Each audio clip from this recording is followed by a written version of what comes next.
Welcome everyone to another edition of the Finite Element Seminar Wednesday Rumor. It's my pleasure today to introduce David Williams from Penn State.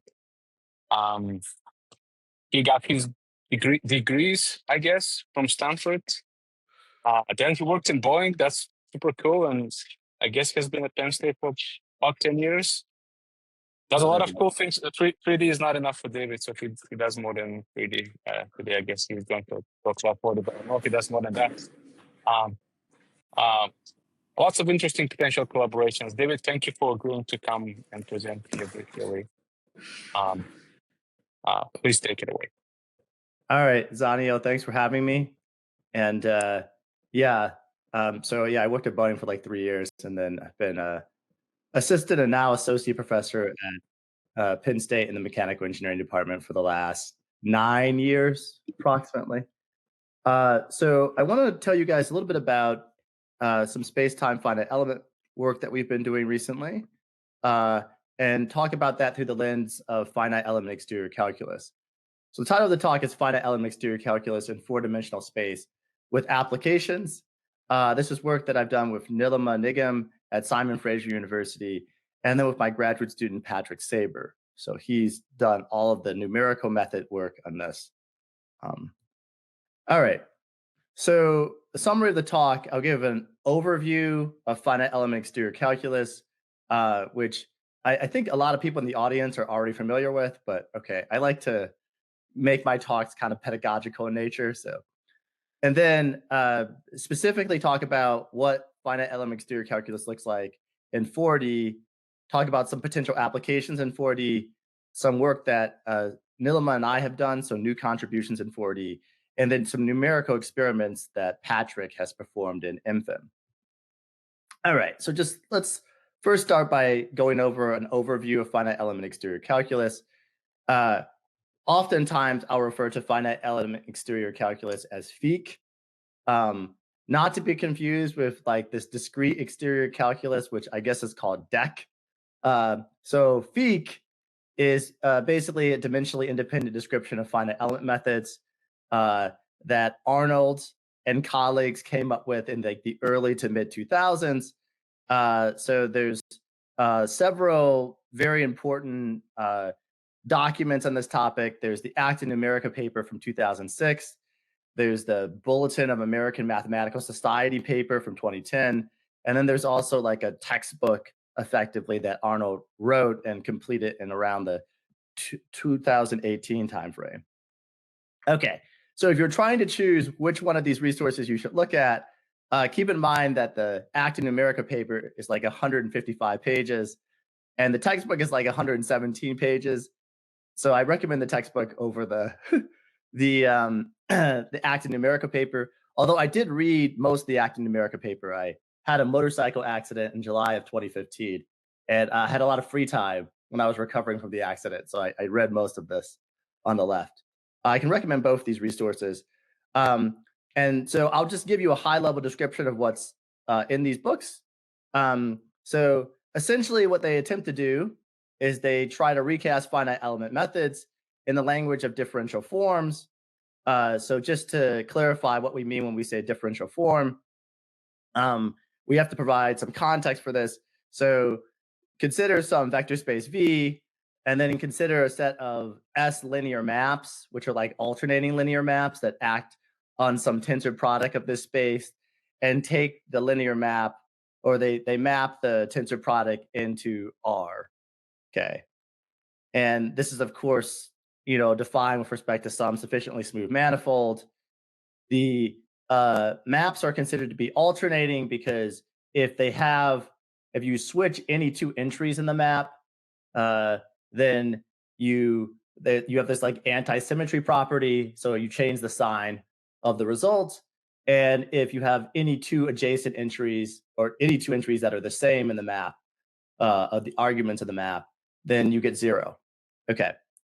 All right. And then we also need to consider some tangent space for our manifold. Let's call that the tangent space at a point x, tx, omega. And then T omega, of course, is just the tangent bundle. So you think about the package that contains all possible tangent spaces here for all points. And then you can also imagine that there's some sort of alternating linear map acting on the tangent bundle. So you have some vectors that are in these spaces V that are associated with the tangent spaces, and then you have some maps that take those vectors to some real number. All right, so that's what a differential form is. It's a map which associates to each point X on your manifold a number which is effectively like constructed by computing an alternating S linear map on the vectors in the tangent space. Okay, so you can think about it as a subsection of the exterior forms bundle. Okay, so in English, it's a transformation or a function which is a subset of the alternating S linear maps acting on the tangent space. All right, this is all very unclear until you actually introduce some concrete ideas. So first, we'll introduce the idea of a space of differential forms, which we'll define as lambda s of omega. This is the space of smooth differential forms, which has some precise definition such that omega x here is smooth. Then we can, of course, define some polynomial differential forms. So this is the space of all differential forms where the components are polynomials. Okay. And so you could, of course, take some smooth differential forms that you define, some lambda s omega, and then you could apply a projection operator to it, let's say pi sk, and you could, of course, then take your smooth differential forms and obtain some polynomial representation for that through the projection operator. Now, the differential forms themselves are effectively operators. And so in the same way that, in like functional analysis, you have some relationship between, like, say, any linear functional and an inner product via the Rees map. So you have like a one-to-one correspondence between inner products and like effectively entries in your space and linear functionals that act on the space. So you have some one-to-one correspondence between this map, which is the differential form, and this thing that we refer to as a proxy. Okay. And so the proxy is effectively, you could think about it as what would happen if you apply the differential form to some vector. It gives you some sense of what the resulting object is, but it gives you some representation of this resulting object in terms of the language of linear algebra. Okay, so the proxies operator we denote as epsilon s here, and that takes these polynomial differential forms into the space of actual linear algebra objects, so vectors, matrices, etc. All right, so why would you go through all this trouble?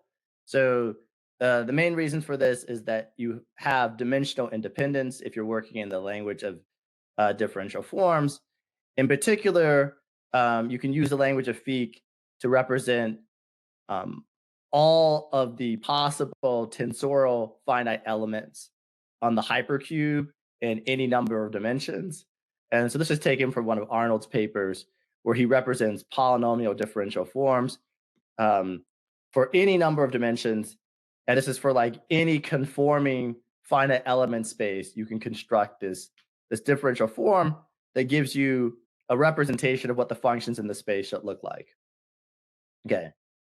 And you don't have to appeal to the standard vector calculus objects for this purpose. So you don't have to construct things like curls or divergence operators or skew gradient operators or other operators like this. You just can think about this entirely in terms of the abstract language of differential forms, where you have a differential form and you have some sort of exterior derivative operator, which I'll define in a moment, that acts in the differential form.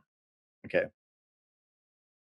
All right. And then he also creates some set of degrees of freedom that are associated with the differential forms. And he basically does that by taking integrals of the differential forms over the facets, faces, edges, or vertices of the element in question. Okay. So the question is, after this, how do you convince scientists and engineers to program this stuff on a computer? And you can do this via the proxies and introducing some calculus. Okay, so let's look at what this looks like in 3D. So in 3D, we have 0 forms, 1 forms, 2 forms, and 3 forms, which belong to these spaces lambda 0 through lambda 3. And you can see that 0 forms are effectively just scalars. And then you have these kind of alternating forms for 1 forms and 2 forms. And then when you get to 3 forms, you have something that looks again like a scalar. Okay, so of course you can write these much more precisely in terms of their proxies. So you can identify your 0 form with a scalar, your 2 form with a vector, your 3 form, 0 form with a scalar, 1 form with a vector, 2 form with a vector, and then 3 form with a scalar, like so. And then it should also be noted that if you really wanted to, you could identify the 2 form with a skew symmetric matrix. Okay, but most people just identify it with a vector. So this is your representation of this in terms of proxies that you could actually put on a computer. Okay, and then you have very general notation. So you have these exterior derivatives that act on your differential forms. And they have the following properties. So they effectively take a 0 form to a 1 form, or they take a 1 form to a 2 form. Okay. So if you apply the exterior derivative operator of degree m to the forms of degree m, then you get forms of degree m plus 1. And then the other property is if you apply any two consecutive exterior derivative operators like d1 and d0 consecutively, or d2 and d1 consecutively, then you get 0. All right.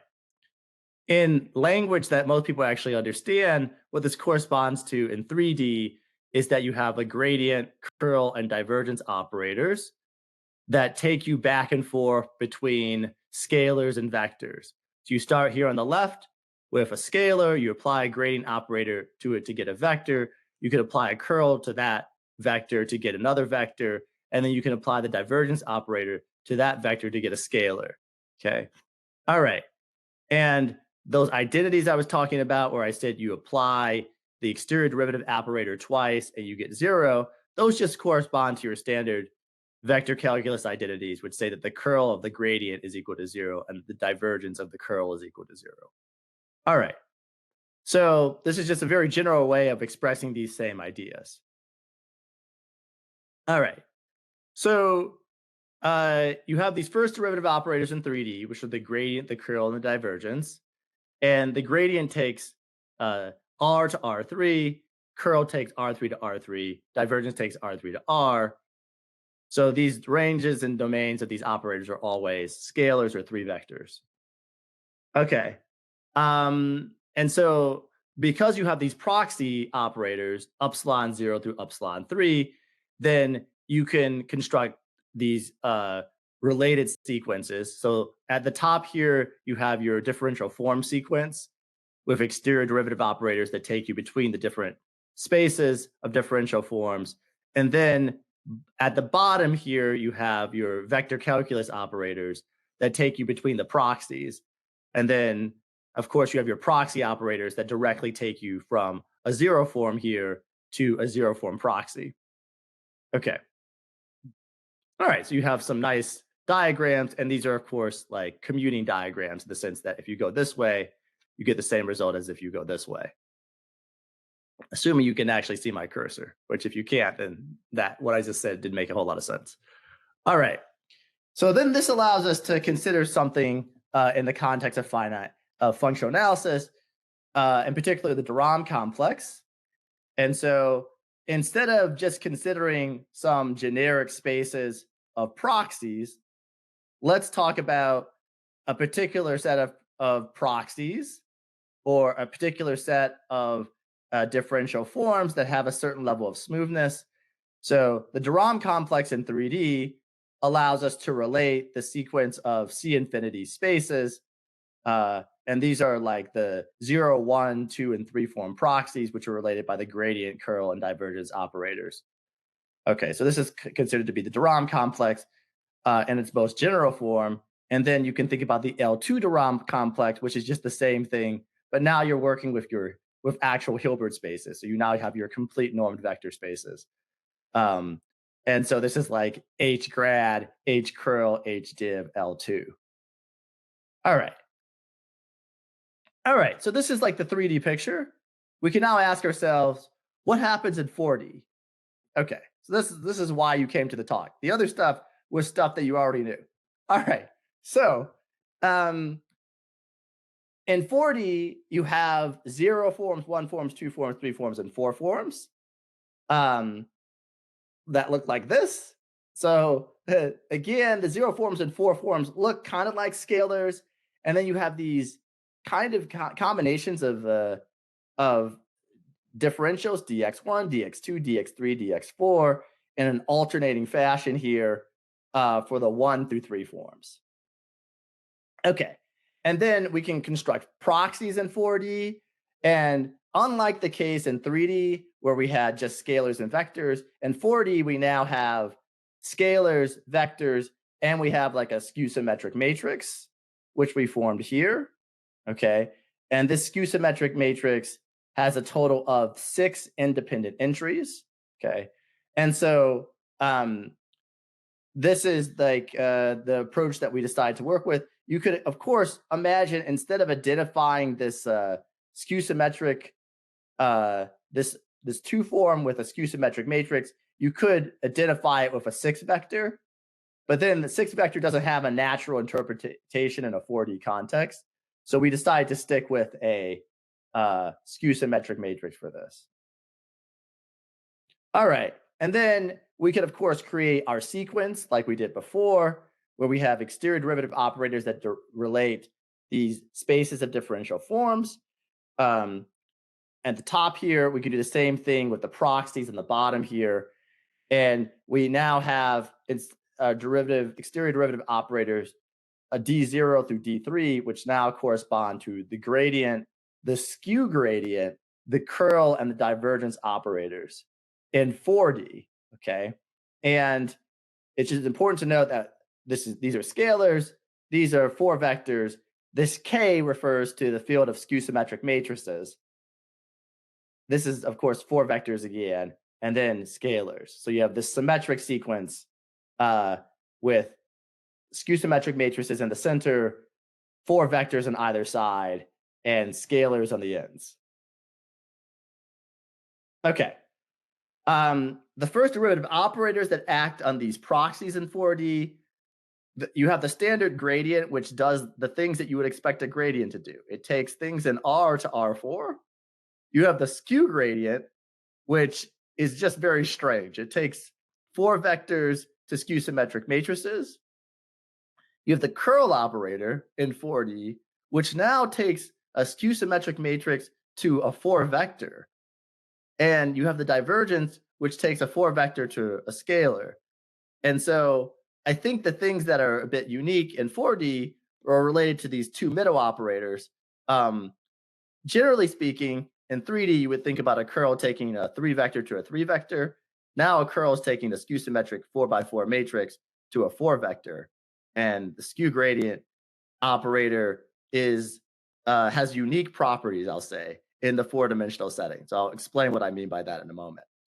Okay, so effectively, when you go from 3D to 4D, you have different domains and ranges for some of your operators. your gradient and divergence operators look basically the same, but then some of your other operators are notably different.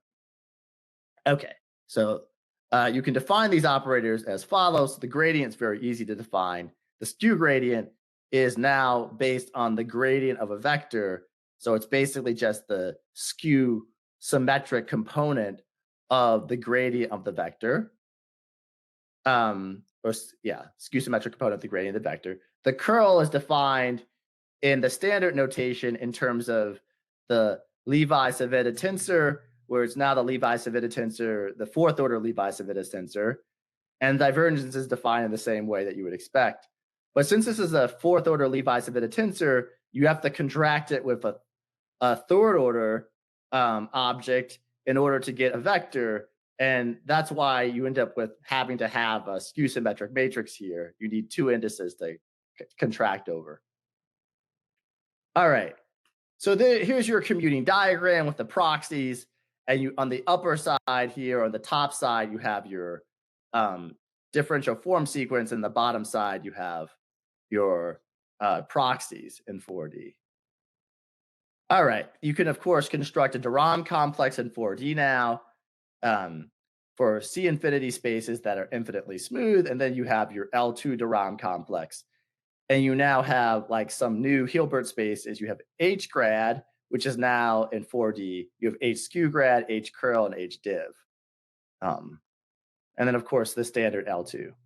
Okay. And you could keep going. You could ask what happens in 5 dimensions, etc., which is not something that we did, but something that you could do if you wanted to.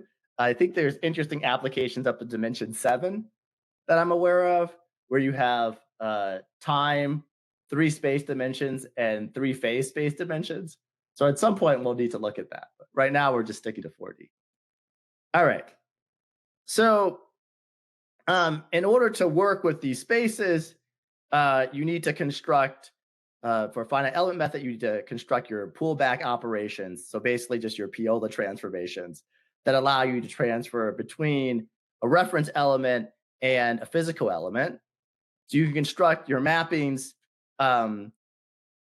And basically your goal here is to, based on the Jacobian of the map between the reference element and the physical element, you want to be able to transform the 0, 1, 2, 3, and 4 form proxies from K hat, which is the reference element, onto the physical element, or vice versa.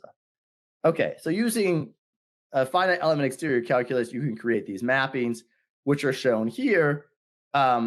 This middle mapping is, like, to our knowledge, brand new, because as far as we know, no one has actually bothered to try to write out what the mappings would be for skew symmetric matrices in 4D. So, okay, so we have that now. And then the other mappings kind of have corresponding versions of themselves in 3D. So the 0, 1, 3, and 4 form mappings have, like, basically equivalents in 3D. And in particular, this like second to last one for upsilon 3, this is basically just what you refer to as the space-time Piola transformation, where you're transforming something that's like H-div conforming. All right. So summary of this discussion is that 3D is not 4D, which is something you knew before. But these spaces are fundamentally different because the curl in 3D maps 3 vectors to 3 vectors. But now in 4D, the curl maps 4x4 skew symmetric matrices to 4 vectors. And the other thing that's interesting to note is that the skew gradient operator is now new and unique. So by that, I mean, if you look at the skew grad operator in 3D, that maps 3 vectors to 3x3 skew symmetric matrices. The skew grad operator in 4D maps 4 vectors to 4x4 skew symmetric matrices. And that would not be particularly interesting because you're like, okay, that's just a difference of one number. I went from 3 vectors to 3x3 skew symmetric matrices, and comparing to 4 vectors to 4x4 skew symmetric matrices, that doesn't seem like a big difference. Like, it just seems like a matter of I just added an extra dimension. So what's special about this? Why is this skew grad operator new and unique? All right. So the answer is actually fairly simple. So if you look at the skew grad operator in 3D, this contains the same information as the curl.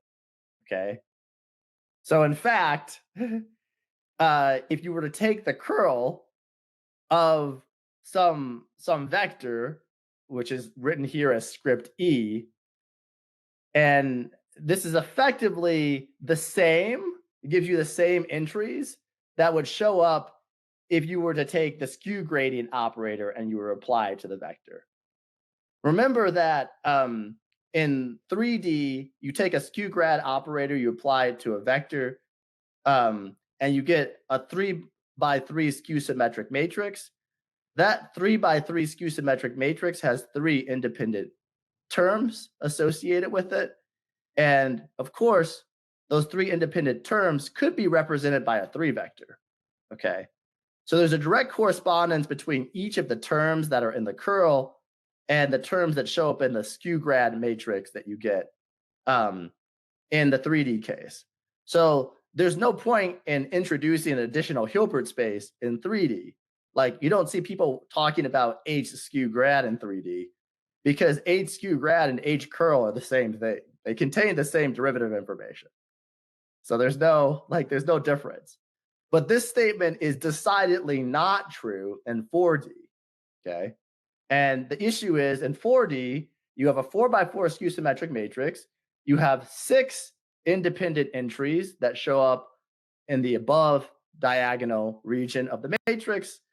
And not only does a 4 vector not map to a 6 vector, those things are not the same thing, but there's not a direct correspondence between the curl in 4D and the skew grad operator in 4D, because the output of the curl, as we said, is a 4 vector, and the output of the skew grad operator is a 6 vector or a 4x4 skew symmetric matrix.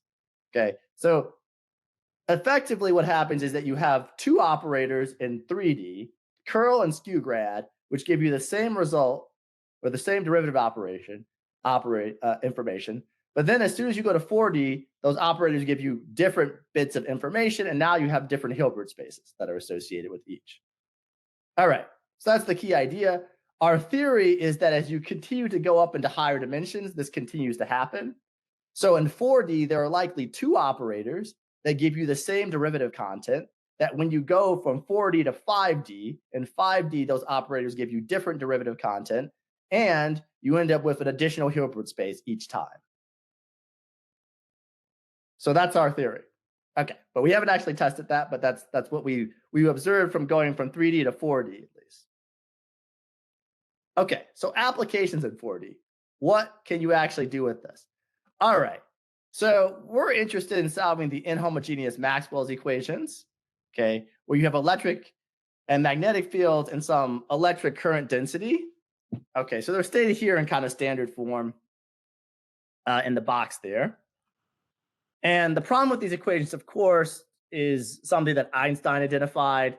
So if you try to solve them in the form that they're given here, where they're just given in terms of like standard 3-dimensional vector calculus operations, you get that you have observer dependence. Okay, so none of the like kind of standard 1 or 2 forms, proxies that you can construct in 3D have an observer independent existence.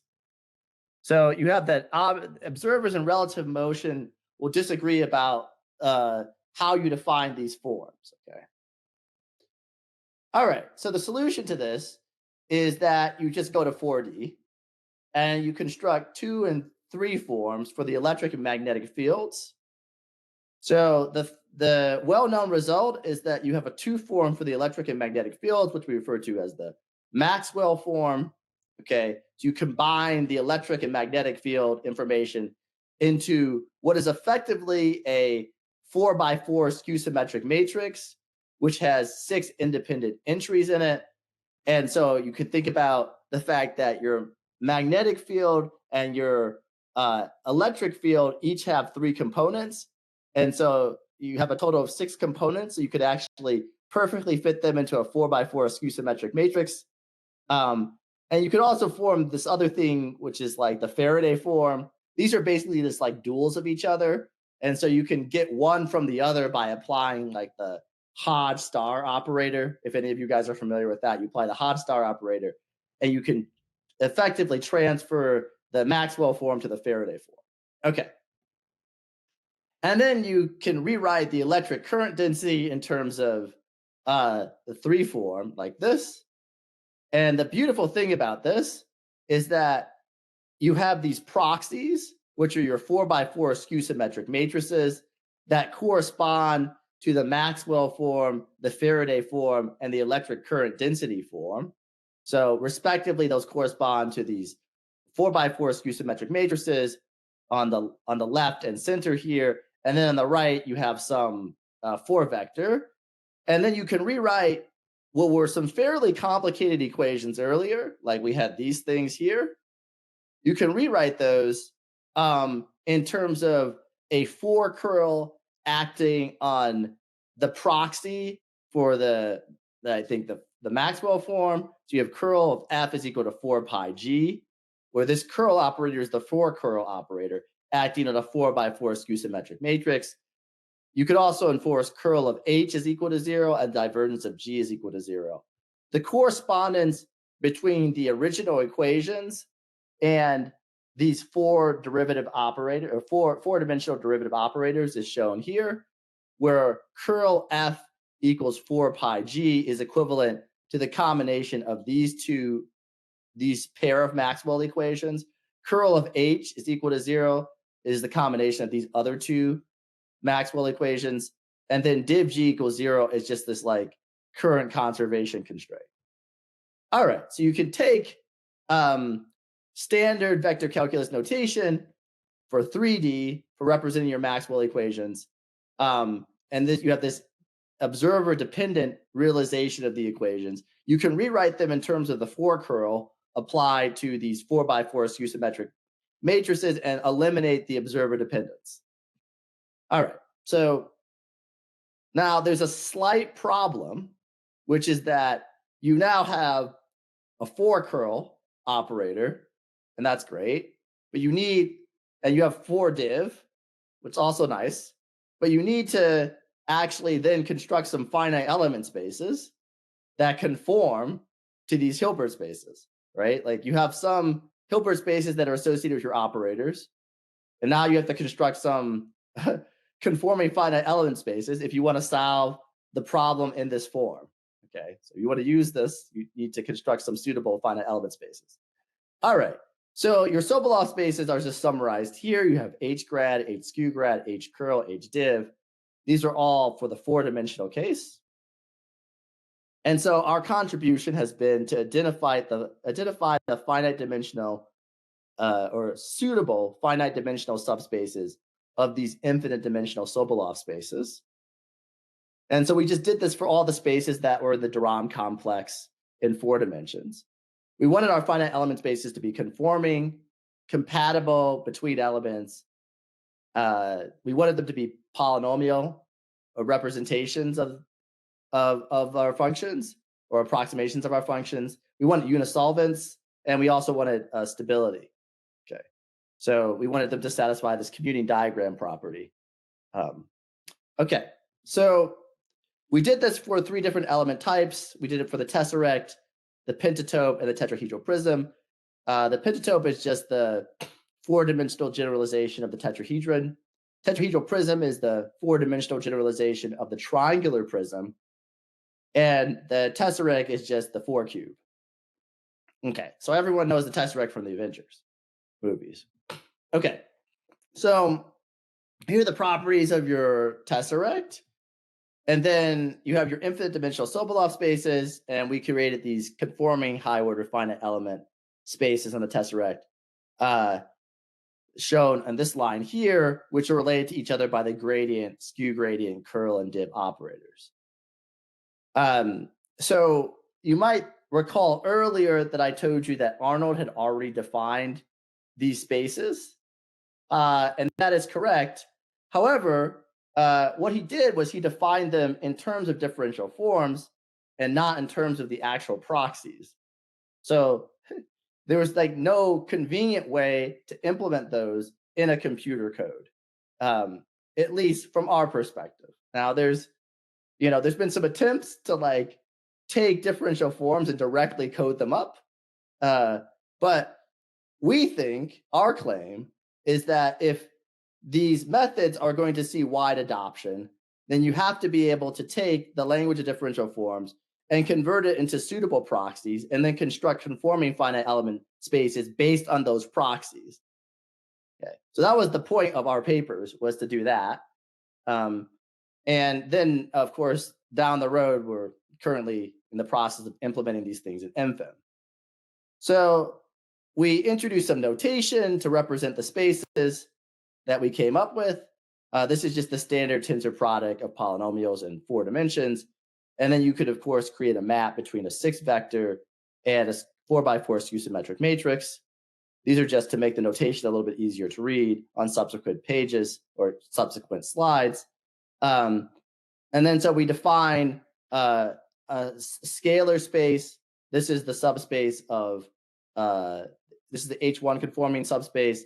This is the H skew grad conforming subspace here. This is the H curl conforming subspace, the H diff conforming subspace, and then the L2 conforming subspace.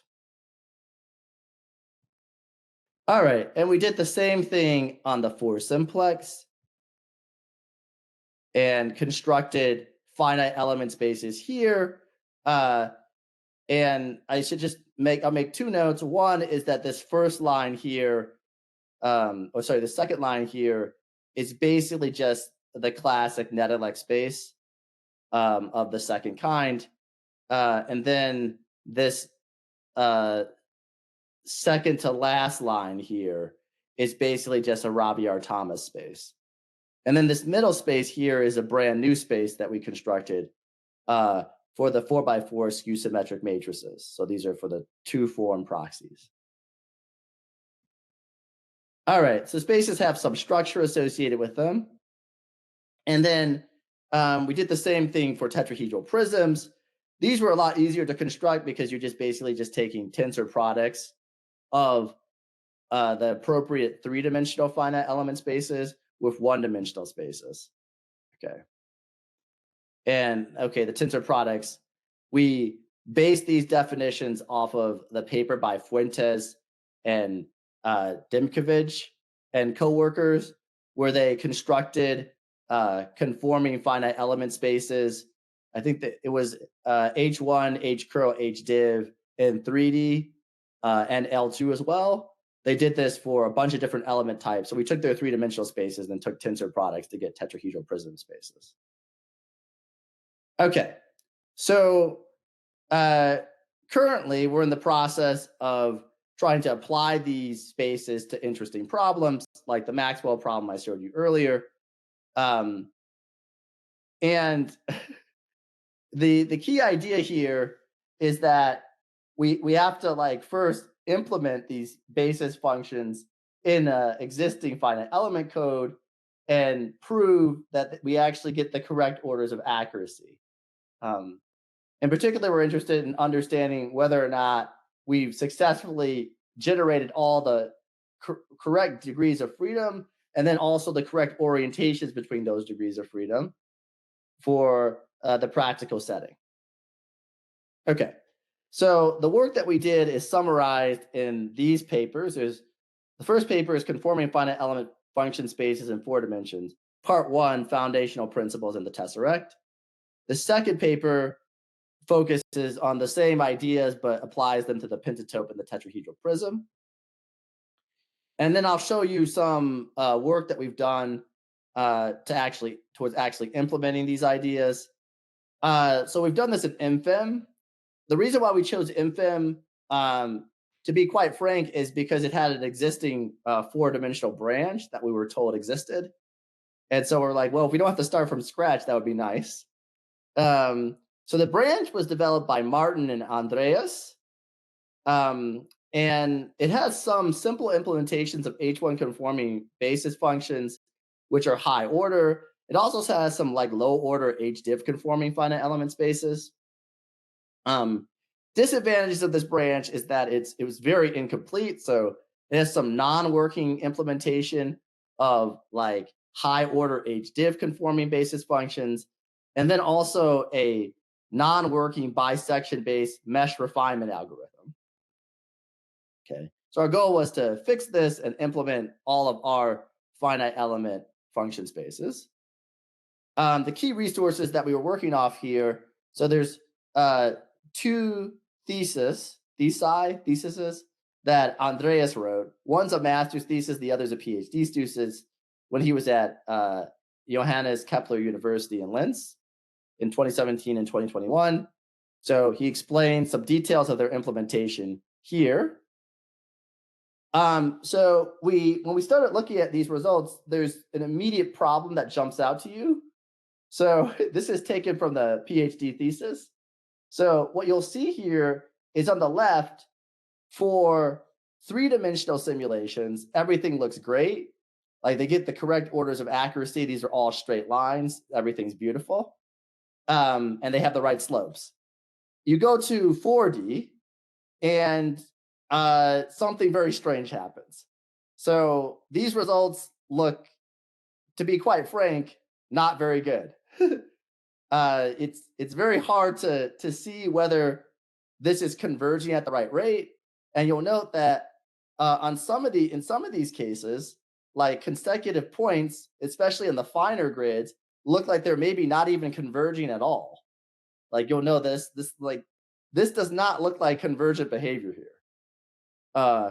So these results are just not convincing. So we suspected there must be some sort of bug in the implementation. So we decided to attack this on two fronts. One, we didn't trust the bisection algorithm that was in the code because it seemed to be generating meshes that were very poor quality. So we generated our own grid family separately. We have our own in-house four-dimensional Delaunay mesh generation tool that we use for this purposes. And we did this on kind of rectilinear arrays of points. So we got meshes that are very similar to like kind of a Coxeter-Freudenthal-Kuhn triangulation. So we created some sequences of adapted grids this way, which are very regular grids, okay? So that was our first path towards solution here. The second path that we considered was we wanted to implement our own high order H1 and HDiff conforming basis functions based on the papers. And we wanted to fix the orientation. So there seemed to be some issues with relating degrees of freedom adjacent pentatope elements in the code. So there's issues with there were some issues with the original orientations of the pentatope elements of internal degrees of freedom.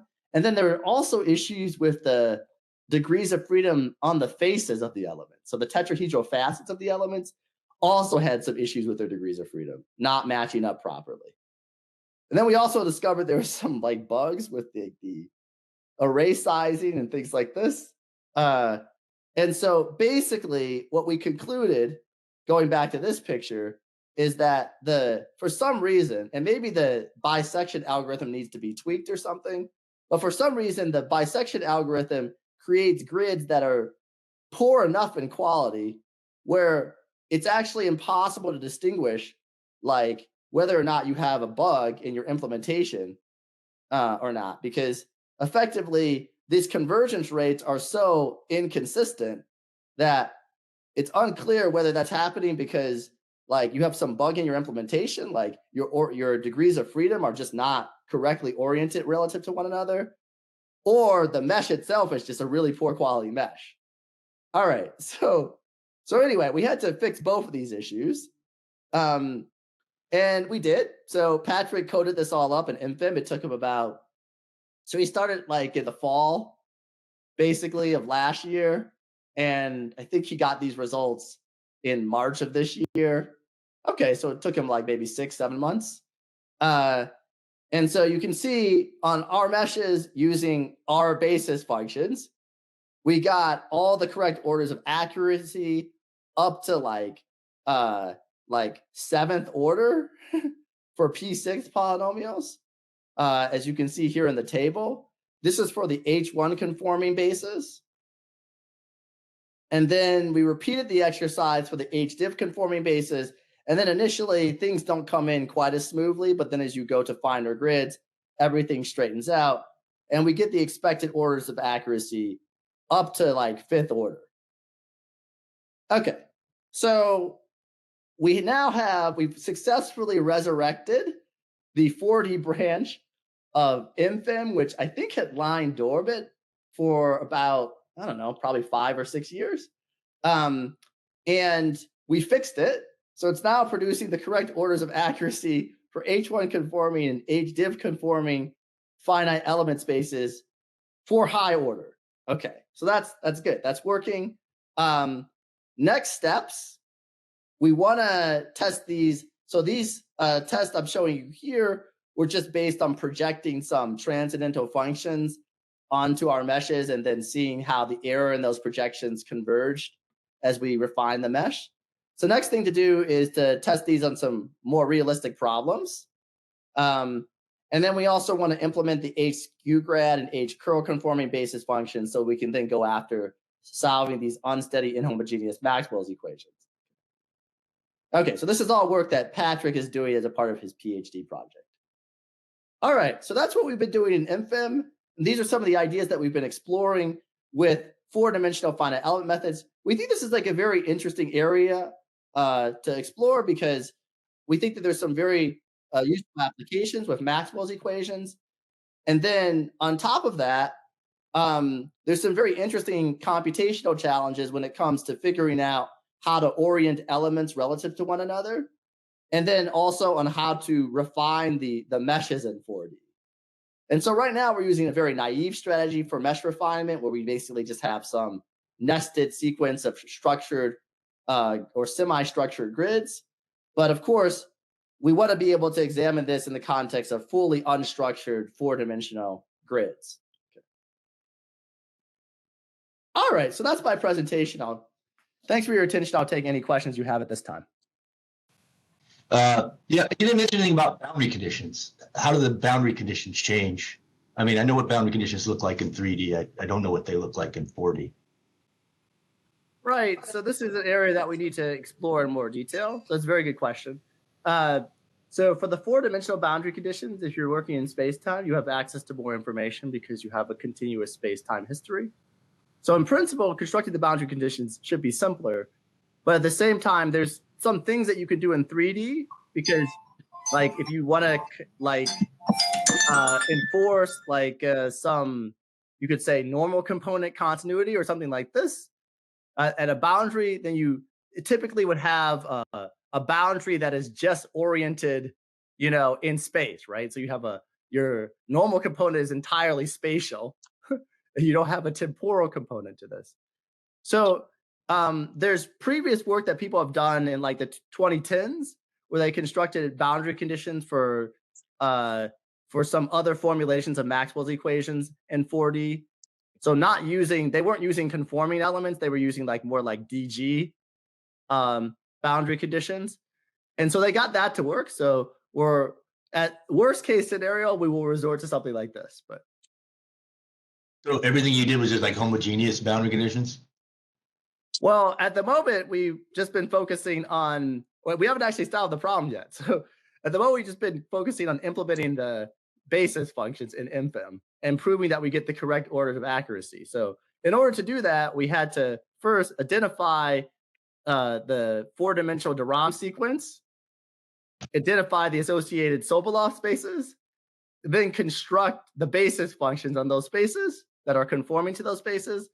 And then we're currently in the process of implementing them and confirming that we get the correct order of accuracy. So we actually haven't solved the problem yet. So that's key to point out. Thanks. Thank you for your question. Maybe related to that, in 4D, what is the continuity in that middle space? So for H-curl, I guess it's tangential. Well, in 3D, oh yes, H-curl, it's tangential continuity of vectors, or which is Okay, normal this- continuity of vectors. What is the analog of this? Because that kind of is what the natural boundary condition ends up being. Yeah. So this is an excellent question. So Nilima and I almost lost our sanity thinking about what the traces look like for these four-dimensional spaces. But okay, we did figure it out. So effectively, so for standard H1 conforming, or just the H1 space, traces are just the function values. Okay. Mhm. And then as you go up, like in the form degree, then you effectively have less and less constraints on the you can think about these as vectors defined on the facets. So let's think about the HDiv conforming case or the HDiv case. So you still have continuity for that case of the normal components. So you could think about that as you're only constraining one component of your vector that's defined on the face, or on the facet in this case. For the H curl space, you have to basically constrain two components of a four vector that's defined on the face. For the H skew grad space, you have to constrain three components. And then, of course, for the H1 space, you're constraining all four components, or you're just constraining the values themselves, right? So that's how the traces work. And so you can then construct the traces by taking like four-dimensional cross products with the normals. And then there's multiple different types of cross products that are defined in 4D. And so you just take different versions of those to constrain different components of your vectors that exist on your facets. I'm not sure if that made sense, but it's described to some degree in the papers. And we are currently writing another paper that goes into a lot more detail about how the four-dimensional traces work. But basically, if you take nothing else away from this, H1 and HDiv do exactly what you would expect. It's just like scalar and normal components. And then for the in-between spaces, you're constraining like components of the vectors, starting with constraining basically three components, going all the way down to just constraining one component, going from H skew grad to HDiv. Okay, thanks. Yeah. Right, other questions? Clarify, the 4D implementation in FEM, it's pentatopes, right? That's correct. Now, the 4D branch that we resurrected had pentatopes, and it had the beginnings of a tesseract implementation. And that was incomplete, so we just removed it. So we just resurrected the pentatope part of it. So it just has pentatopes. There's no tesseracts. There's no tetrahedral prisms in FEM right now. I imagine the tesseract might be easier to construct actually than pentatope. I mean, it of course, just in terms of refinement, if you want to get a box mesh, the tesseract is trivial to subdivide. In that case, you don't have this issue with the refinement of the mesh. So that might have been an advantage. So we thought about working with the tesseract, but then, okay, so our background is in fluid dynamics. And so we were very interested in doing anisotropic mesh refinement. And it was our opinion that, and this is opinion I think of a lot of people, that you can get the best anisotropic mesh refinement and alignment with important physical features by doing this on simplicial meshes. And so we constructed these basis functions and focused on that in FEM with that in mind. So we think that in order to control the number of degrees of freedom in 4D, you basically have to adapt your grids down the road. And we thought it was most natural to adapt on simplex elements. So. Yeah, there is no wrong choice. All choices are valid and depending on the context. So, yeah.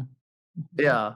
But I would agree with you. If you're doing more isotropic problems, then yeah, the tesseract, by all means, you should definitely do that. But yeah, if you're trying to do anisotropic mesh refinement and you're trying to align with important features using error indicators and a posteriori refinement, then that's going to be hard to do on quads or hypercubes.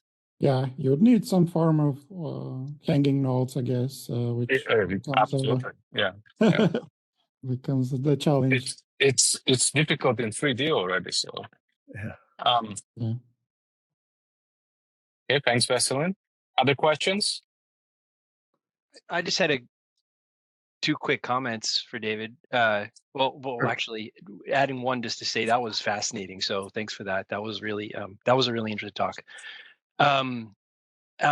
What one was just you're probably aware of this, so I'm sorry if I'm telling you stuff you already know. But in 3D, there's known algorithm for subdividing, for uniformly subdividing simplicial elements so that only the first two subdivisions give you new classes of geometry, and then after that you're just getting self-similar things. So so the quality will only get worse twice, and then it'll flatten out. There's got to be some analog to that in 4D, but I definitely don't want to think about that. But it sounds like you might. Yeah, we're working with some of the guys at INRIA on this problem, actually. Yeah. In any number of dimensions, it's extremely unclear. Yeah. I mean, okay, so there's like kind of like the Freudenthal-Kuhn decomposition. You can kind of just do edge midpoints or like some version of this. But then you get like you kind of, the number of elements kind of explodes. Yeah. Very rapidly. And then you could also run into issues with quality. Like quality is not very good. So like a lot of it is like a lot of the algorithms that people have looked at have been based on basically subdividing angles. Yeah, exactly. You want to try to not keep making new, smaller, you want to bound the, I guess in this case, it's going to be like a solid angle. But anyway, it's cool. Like your work is like opening up new problems, which I think is the best kind of research. So that's really cool. I think the other thing I was just gonna quickly say is, hey, Zanio, it would be pretty cool to offer automatic differentiation in 4D and start, like, I don't know, make David's life easier and maybe even some really cool relativistic results popping out of that. Anyway. Yeah. Agreed. I would very much appreciate and supernovas. Okay, space isn't just part of the picture. So I was going to ask later, but let me ask it now. What about preconditioning? Because H-curl and H-diff already in 3D are hard in different ways. So I think in that branch, if I remember correctly, Martin had some version of the auxiliary space methods for some of the spaces, maybe for all of them. Yes. So this so honestly, a lot of this work was inspired by the paper that Martin and Jay wrote on auxiliary preconditioners from 2018, which is an amazing paper. They chose the wrong they chose the dual sequence, the one we chose. Their proxy sequence is not really usable for, like, you can't construct pullbacks for it. But okay, putting that aside, the rest of the ideas are great in the paper. So yes, that would be, so the infrastructure for this, the ideas for this exist. So my recollection of that paper is that they only showed that auxiliary preconditioning worked on like low order, like HDiv conforming elements. Is that correct? I think that was the case. So yeah, that's an open area where we need to improve the technology. There's a lot of interesting things we can do there, I think. And now we have these new approaches for high order, slow order refined approaches that are much more efficient for higher order methods where you don't assemble. So there's this other thing, this whole other area of not assembling things and doing partial assembly, which we enter with 80. So this opens, just like Brandon said, this opens a whole new interesting questions to tackle. Because Pandora's box, right? So this has evolved over time. I think in 2018, we still called auxiliary preconditioning what we called AMS and ADS back in those days.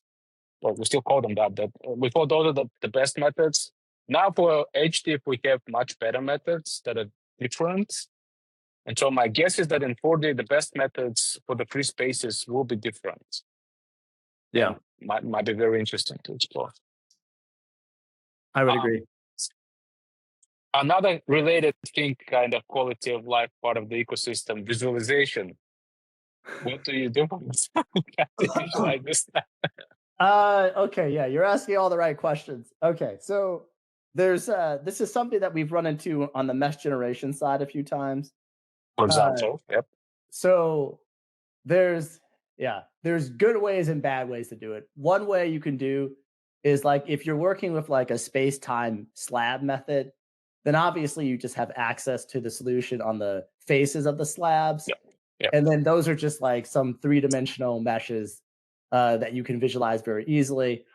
Of course, this is not satisfactory for most applications. So like if you want to, especially if you have large scale like slabs, like you have large blocks, then there's two different approaches where you can compute intersections of hyperplanes with your blocks to extract your three-dimensional volumes. And then you can tessellate those volumes with tetrahedron, transfer the solution onto the tetrahedron, and visualize that way. And so Kaplan looked at this, and then the Spanish guys, so Chevy and Eloy and a couple other guys there, looked at this. They have two different approaches where I think it's basically the same idea.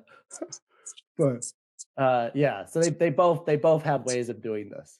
So okay, all right. But yes, the short answer is it's hard, but it can be done. So Jose Morales was saying, on the other hand, a 4D domain makes a lot of sense for relativity problems as for a space-time domain. Yes. I would just also comment on that where you could actually get away with having anisotropic boundary conditions. So like effectively what you have here, we're constructing these isotropic Sobolev spaces. And one of the main complaints that people will have with these is like, okay, well, like my problem has some like anisotropy associated with it. How do I enforce my boundary conditions? And then the short answer is Lagrange multipliers. The long answer is also Lagrange multipliers. Okay, so it can be done. Okay. You mentioned briefly other, so you mentioned Maxwell as a 4D application, and you mentioned 7D. But there is also other, 60, for example, Mateo Vlasov, and also transport and other problems are usually both in 60, sometimes 70. I think up somewhere between 1D and 7D, there are all sorts of interesting problems. I don't know really good ones for 5D. Yeah, me neither. Maybe if it's 2D something plus 2D phase plus, yeah. But anyway, you are interested in 4D is the first step, or are you interested in the largest dimensions too? Yes, I want 70, but okay. I try not to say that in public too much because people look at me like I've lost some brain cells. So which might be the case, but okay. No. So that's, you can say it here. but yeah. So 7D is the goal. 4D, we got into 4D because our sponsor, we have a sponsor who's very interested in fitting shockwaves in 4D and getting high order accuracy for moving shocks. So that's basically why we started looking at 4D. Now our sponsor doesn't care about the Maxwell equations and all this conforming stuff, conforming finite element spaces. They just want to do DG. And so we're mostly doing mesh generation for them in 4D. But we also, I became very curious about this conforming finite element problem in 4D. So that's what we've started focusing on recently. I recently wrote an arbitrary dimension finite element library. So your work is very, echoes a lot of my work. And so I think it's very easy to go arbitrary dimension as soon as you abstract it. Everything goes fairly smoothly. I mostly cared about DG so far, but so H1 is mostly about how you do your restrictions, right? From global to local degrees of freedom. And I think it went pretty well. So good luck with that. Oh, thank you. Yes. I think H1 and L2 are straightforward. And I think when I say straightforward, I mean that you still have to work hard, but like I think they're well understood. It's just kind of the paper is focused on this like what we refer to as the H1 L2 gap. So the spaces that are in between are like not well understood. And to our knowledge, there weren't implementations of those. Yeah, my suspicion there is that on a hypercube, their implementation is much more straightforward because we have like systematic. Yes, I would imagine so. Yes. Yeah. It's just systematic the way you construct these. Yeah. Can you do you have a paper associated with your work? Can you send me email me a link? I don't have a paper yet, but I can contact you, and like the work will be open source soon. Okay. So always looking for people who are doing higher dimensional stuff, so we can like actually cite them in our work. Yes, that's good.